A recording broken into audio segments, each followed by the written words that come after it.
fumbo la imani.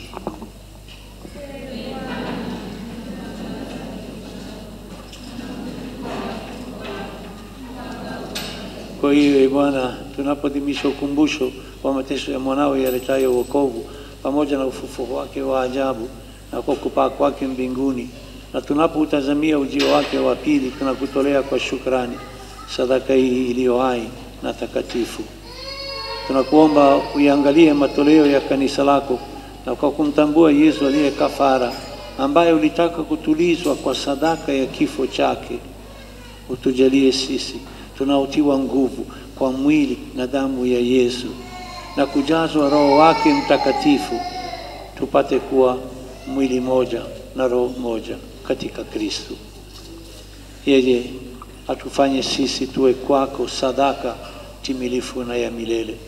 ili tuweze kupata urithi pamoja na wateule wako, kwanza kabisa pamoja na Bikira Maria mwenye heri, mama wa Mungu, na Mtakatifu Yosefu mume wako huyo bikira, mitume wako wenye heri, mashahidi wako watukufu, pamoja na Mtakatifu Gaspari, Mtakatifu Melede Matias mwenye heri, Yohane Merlini, na watakatifu wote ambao tunategemea kupata daima msaada wa maombezi yao mbele zako.